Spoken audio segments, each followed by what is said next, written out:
let's bring our focus now on what we need to do to wrap up the upper body. So here's where we spend some time and just hit play and check out the animation in pretty much more than one angle, just to make sure everything's looking fine. So we could check out a back view. Okay, that's looking pretty good, and then another side view, and even a top view afterwards.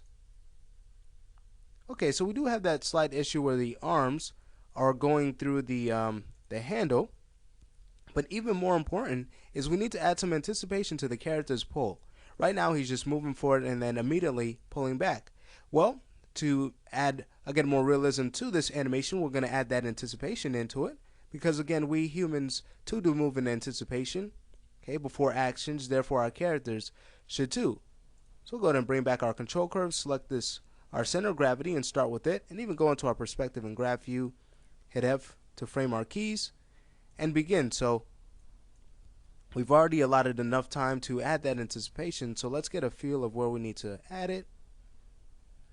And let's say we go to about frame 15, and there we'll translate them forward some, exaggerating it just a little bit but not too much because it is a light pull. Okay, so we could bring that up, and then we could even adjust the tangency on frame 10 of the translate Z. And then we could even rotate them forward in the X.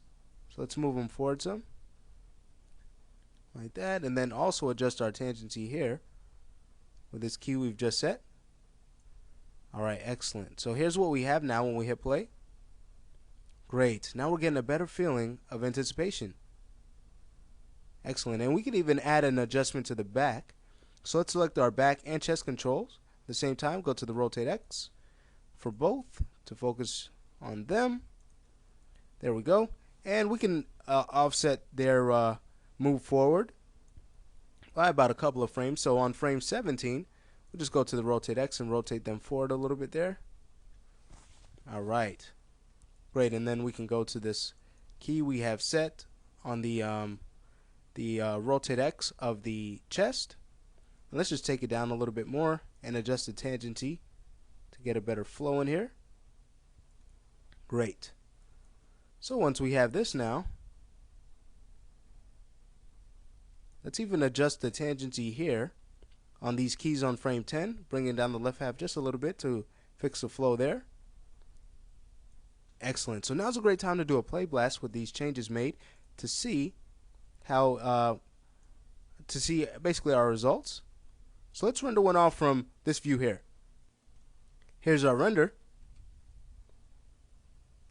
Great. So, and our motion there is looking much better now that we've added that of course the anticipation in there. So now we have to have the head moving along with it, okay, because the head's too stiff in that area. So let's work on that.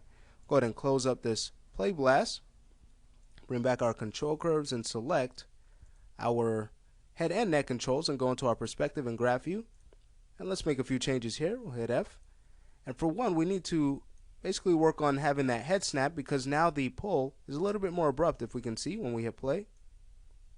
Okay, just like we want it to be. Boom. It's really pulling that crate now. So what we need to do to adjust this is fix this timing that we're getting here. So let's take this key on frame 25 and actually move it down to about frame 21. And here's where we're going to add that head snap. So we need to get the right timing here. So on frame 21, we'll actually have the head and neck move down a little bit more. So we could just take the neck, go to the rotate X, bring that down a bit, and then the head, go there and just bring that down a little bit too. Okay, and then for the follow through for the head snap as he's pulling back, let's have his head come up at about frame 27. So again, we'll go back to the neck, bring that up a bit, and then also the head, we'll bring that up a little too. Great, to get some nice follow through motion in there. Excellent. So let's do a play blast now to check out these fixes. Go ahead and pause the video and do that. Here it is.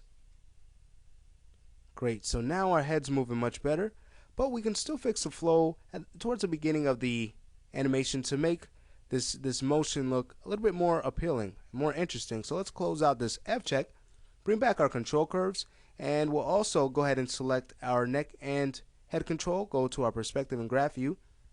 And what we want to do, let's get a better view in here. What we want to do is delay this time on frame 10 at which this pose is happening, and also we'll lift up the head too. So let's first delay it. We'll just take these keys on frames 10 and move them down about 3 more frames so that they now lie on frame 13.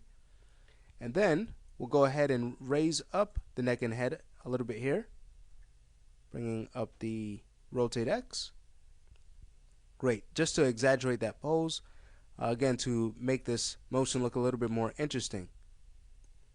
Great, so when we hide our curves and check out another play blast, we can see the fixes that we've just made. So let's do that. Here it is. Great. So we've added a little head snap to reflect the intensity of the pole now that we've added some anticipation in there, and the animation is looking much better. Okay, so we're just about wrapped up with the upper body. It does complete this lesson. What we're going to do in the next lesson is just spend the time and fix any little changes that we need to, or make any little changes that we need to, so we can call the upper body done and bring back the legs.